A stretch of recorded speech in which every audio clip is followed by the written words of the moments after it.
Olá, começa aqui mais um Viva Saúde. No programa de hoje vamos ficar a conhecer mais sobre o trabalho de reabilitação. A maior parte das pessoas nunca pensou no que aconteceria se de repente ficasse paralisada ou presa a uma cadeira de rodas. Mas quando isso acontece, a vida não acaba. E com uma reabilitação adequada é possível ter uma vida normal. Hoje temos connosco o Dr. Revelino Henriques Lopes, médico dessa área. Olá, Dr. Revelino. Olá, tudo bem? Como está? Um prazer estar aqui. Obrigado por estar aqui, por aceitar o nosso convite. Sim, igualmente, da minha parte. Doutor, o que é que faz exatamente um médico de reabilitação? Esta área da medicina é uma área relativamente recente e o médico de reabilitação, como define a OMS, é o médico que tenta, por todas as estratégias possíveis, ajudar uma pessoa que tenha tido uma sequela de uma doença a voltar a ser reintegrada na sociedade, a voltar a ser uma pessoa mais funcional no seu dia-a-dia. E os médicos de reabilitação trabalham numa equipa multidisciplinar, normalmente a nível hospitalar ou nos centros de reabilitação, e são, por excelência, a pessoa que coordena essa equipa, responsável pelo programa de reabilitação dos doentes. Quais são os doentes que normalmente estão internados no centro de reabilitação? Pronto, os doentes que geralmente estão internados no centro são os doentes mais graves, mas que ainda tenham alguma possibilidade de reabilitação, ou seja, que tenham mais potencial do que os outros. São os casos mais graves que geralmente vão ser internados no centro. Existe uma primeira fase a nível hospitalar normal, no hospital propriamente dito, em que os doentes são vistos por várias especialidades, numa fase mais aguda, e quando estão estabilizados, já poderão então seguir para o centro de reabilitação. O que são lesões medulares? A lesão medular digamos que uma das patologias que mais vezes estão internadas nos nossos centros de reabilitação. E a lesão medular, propriamente dita, consiste numa lesão a nível da espinhal medula que nós temos e que faz parte do nosso sistema nervoso central e que existe dentro do nosso canal raquidiano, onde estão protegidos pelos ossos da coluna vertebral.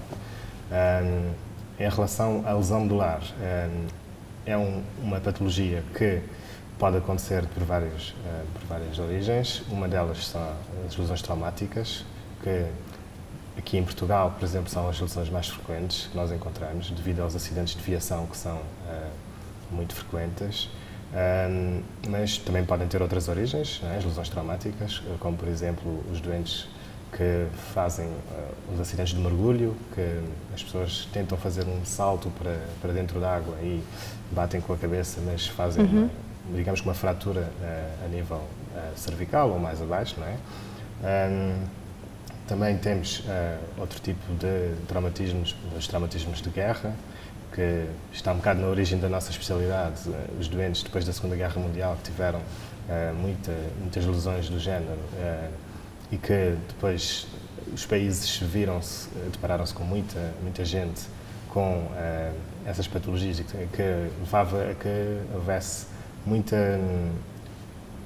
o país gastasse muito dinheiro com a recuperação e o tempo das pessoas estarem em casa sem trabalhar e a família a cuidar delas.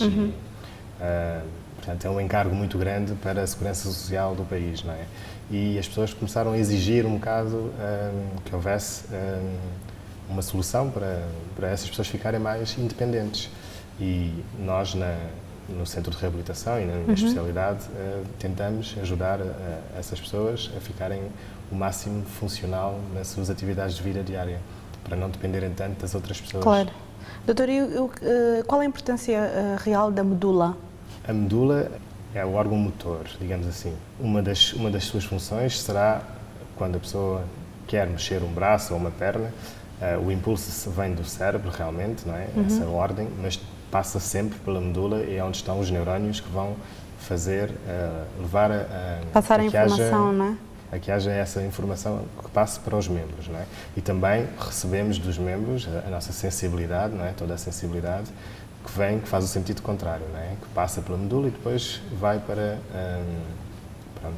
o cérebro, onde nós depois descodificamos. Se há uma lesão medular, toda essa informação há uma barreira à passagem dessa informação. Daí que as pessoas abaixo da lesão não tenham sensibilidade e não tenham mobilidade, não tenham motricidade abaixo da lesão. Existem vários tipos de lesões, Basicamente, as lesões podem ser completas ou incompletas, que vai modificar logo à partida o prognóstico da reabilitação. Né? Uma lesão completa tem muito menos potencial de reabilitação do que uma lesão incompleta, porque ainda passa um bocadinho de informação pela zona da lesão. Doutor, vamos fazer uma pequena pausa por enquanto. Sim. Vamos ficar a conhecer um pouco melhor estes problemas na peça que se segue logo após. Não perca o debate sobre reabilitação. Mais de 80 milhões de pessoas vivem com algum tipo de incapacidade em África. Aliás, cerca de 7% da população africana é inválida e a maioria destas pessoas habita em regiões rurais onde os serviços de prevenção ou reabilitação são limitados ou até inexistentes. As causas são variadas, mas incluem a baixa qualidade dos serviços hospitalares, subnutrição e ferimentos decorrentes de acidentes e conflitos armados.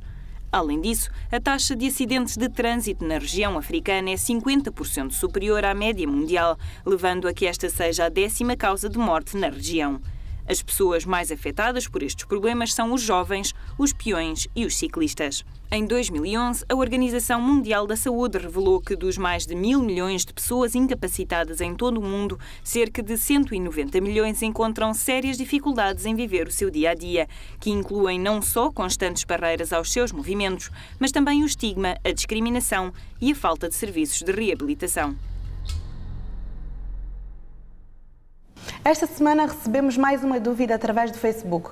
O Pedro Brazuna perguntou: um paraplégico pode voltar a andar? Doutor, pode responder-nos?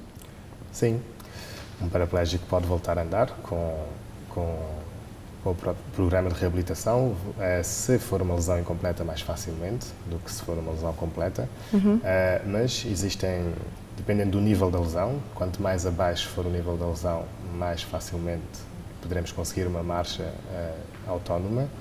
E tudo vai depender também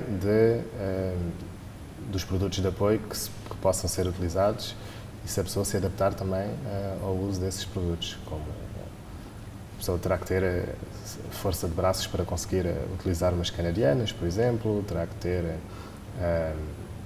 equilíbrio suficiente a nível do tronco, entre outras coisas, para depois conseguir uma marcha eficaz. Mas sim, um doente com uma lesão pode voltar a andar. Boas notícias. Dependendo da gravidade da lesão. Depende sempre da gravidade da lesão. Cada caso é um caso. Exatamente. Doutor, que tipo de tratamento então é eficaz num caso de uma pessoa ficar paraplégica? Geralmente o que nós fazemos aos doentes é seguir um programa... Fisioterapia? Sim, também, mas não só. O doente terá que voltar a reaprender, a utilizar as potencialidades que ainda lhe restam, não é? E é como quando nós somos crianças, voltamos também aprendemos a andar, não é? Começamos a andar. Começamos, primeiro gatinhamos, depois step by step. Exatamente, depois levantamos-nos, depois andamos agarrados às coisas e depois é que conseguimos andar sozinhos, não é? E essas pessoas têm que voltar a reaprender tudo, o equilíbrio, depois voltar a saber a coordenação motora, pôr um pé à frente do outro, voltar a saber controlar todos os passos da marcha, até conseguir uma maior função do que se não se fizer nada. No centro de reabilitação passa muito pela fisioterapia, pela terapia ocupacional, temos vários tipos de uma equipa multidisciplinar, como eu já tinha dito, temos vários tipos de terapeutas que vão ajudar o doente durante o seu percurso no centro e com a coordenação do médico para ultrapassar tudo o que sejam limitações ou que sejam complicações que possam evoluir da doença, não é? Para o doente poder fazer, então, seguir o seu Doutor, quais normal. são as dificuldades mais complicadas que esse tipo de pacientes acaba por ter de ultrapassar? Até porque é uma mudança drástica, né, no dia a dia. Sim, sim.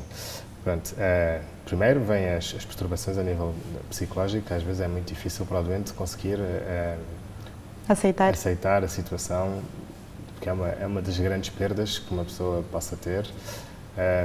Nós, em reabilitação, falamos muito em função, em funcionalidade. Aliás, nós não definimos o doente como tendo uma patologia, definimos como tendo uma incapacidade, e essa incapacidade tem a ver com aquilo que resta de potencial para a pessoa fazer uma determinada atividade. Uma pessoa, quando parte uma perna, por exemplo, um exemplo mais simples,